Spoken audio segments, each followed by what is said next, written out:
with a heritage. WLUK News 11's Jack Jones and photographer Brian Mesmer spent a week on the Menominee Reservation, and tonight in a special report, Living with the Menominee, they show us how the tribe is preserving its heritage. The Menominee have a rich heritage. In fact, they are one of the few tribes in North America that still dance on the lands of their ancestors. The Menominee, like any society, believe their children are the key to the tribe's future. However, this next generation is also maintaining its link to the past. Today in the reservation school system, teaching the native Menominee language begins in kindergarten. For some, it is truly a new language because many of their parents never received such instruction. My experience in high school, the opportunity to learn anything other than Thanksgiving series about Indians, there was nothing available in Shawano at the time when I went there. Despite their off-reservation schooling, some tribal members like Steve Askenet held on to their heritage and can now pass it on. This is my life, to teach the children those things that have been taught to me from generations past.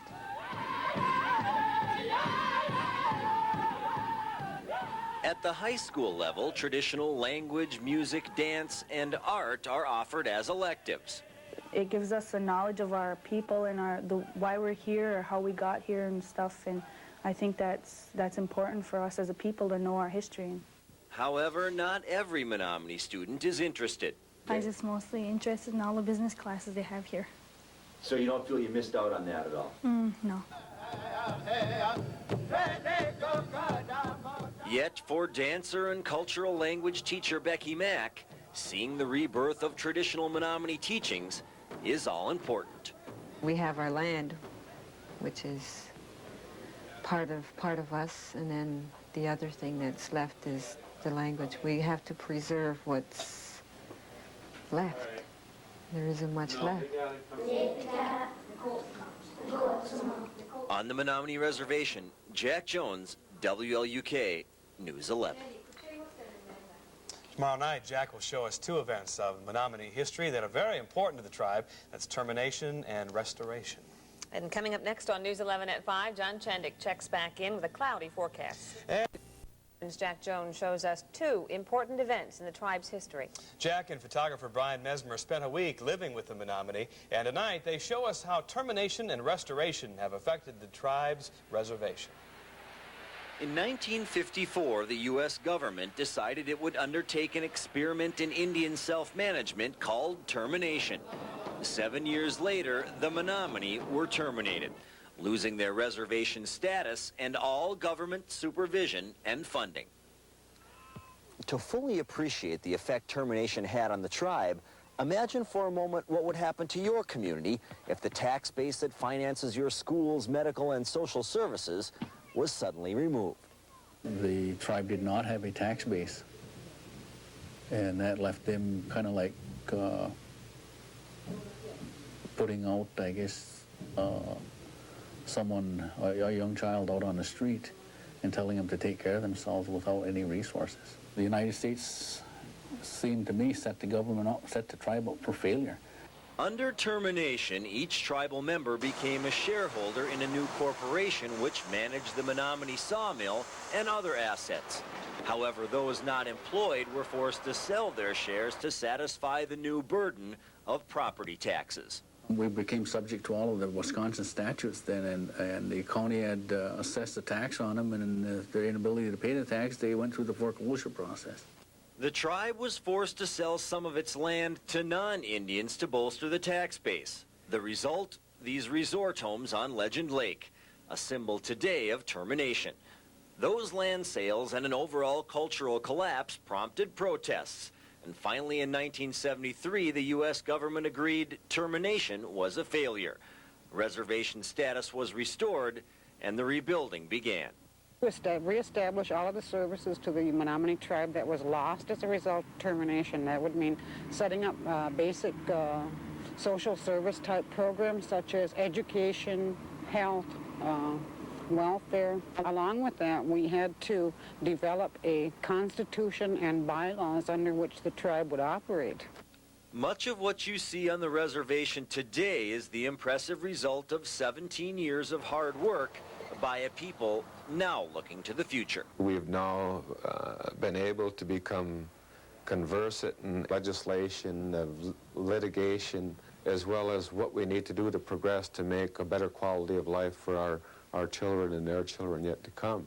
On the Menominee Reservation, I'm Jack Jones for The Source, WLUK News 11.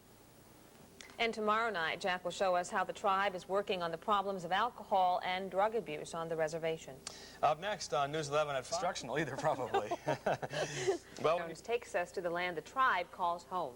one of the problems on the reservation is alcoholism, but as Jack and photographer Brian Mesmer show us, the Menominee have a unique facility to tackle the problem. The Menominee tribe's battle with alcohol dates back to the late 1800s. This 1908 photograph is of the Reservation Temperance Society. Today there is Manusekia, which in Menominee means we will all feel better. It is also the name of this former ranch on the reservation. The tribe has transformed this farm into a treatment center for alcohol and drug abuse. And through the programs offered here, tribal members try to transform their lives. Through a combination of federal, state, and tribal money, this 16-bed facility provides an impressive array of in- and outpatient programs, as well as prevention and support group services. But perhaps the facility's biggest asset is that it is located on the reservation. They're among their own people, they're close to their family, they have people who are sensitive to their needs, and who have a real vested interest in this area. Mary Webster is one with such interests. She was once a patient here, but is back now as a staff counselor. Someone was there when I needed help, and I feel I can do that too. I'm there to help. I've made that commitment to myself that I'll help my people in any way that I can, and this is one way. During the night Brian and I stayed at this facility, we listened to the struggles of outpatients trying to stay clean. Witness the bonding between residents and talk to staff about the future. The majority of the people are younger and younger as they come into the facility. So in that sense, I feel that the younger they come in, the better off we will be as a community and as a tribe. In some respects, the future is now at Manusekia. This is the Trails program, where youngsters come to learn traditional values, dance, and the benefits of avoiding alcohol. It is these steps toward the future that will help the entire tribe. In the meantime, Manusekia is helping individuals put their lives back together. On the Menominee Reservation, for The Source, I'm Jack Jones, WLUK News 11. Tomorrow night, we'll take a look at what the future may hold for the Menominee. And coming up next in tonight's House Call, Dr. Al shows us... Brian Mesmer are wrapping up their special report. Tonight, Jack shows us how the tribe is preparing for the future while keeping hold of its cultural past. The land is truly the Menominee's link to their past, a time when the tribe's economy was based on hunting and gathering. But unlike the Wolf River, which still rages wildly through the reservation, the tribe is both cautious and methodical in embracing its economic future. The flow of government money onto the reservation has slowed in recent years, as have profits from the Tribal Enterprises lumber operation. However, the reservation gaming businesses are booming. It is estimated the tribe's gaming operations bring in $500,000 a month. Some of the profits are earmarked for tribal programs, but a portion is slowly being targeted for new business ventures. This group of business planners have been teamed together to formulate goals for economic development. Before we go jumping into the future, I think we have to take a good look at what we have now, organize it, and try to set guidelines as to how we're going to reach our future and what do we want our future to be. Whether their future is built on the profits of gaming or another industry, the families and new friends we met during our week on the reservation have plenty of goals and dreams. I hope that if in the future we find something else, that we can have a definite source of income besides the casino, so we can be richer, or, you know, have more people not on welfare. I hope for the tribe is to strengthen the family, and the family is able, you know, to be strong. Then that family unit will be able to branch out into a larger community of families. And so building, you know, families, building communities.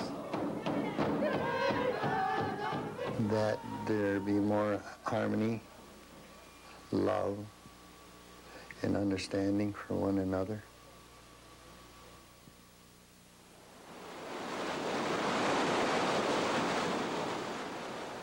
On the lands where their ancestors fished, hunted, and gathered wild rice, the Menominee are looking to the future, and it looks very bright indeed.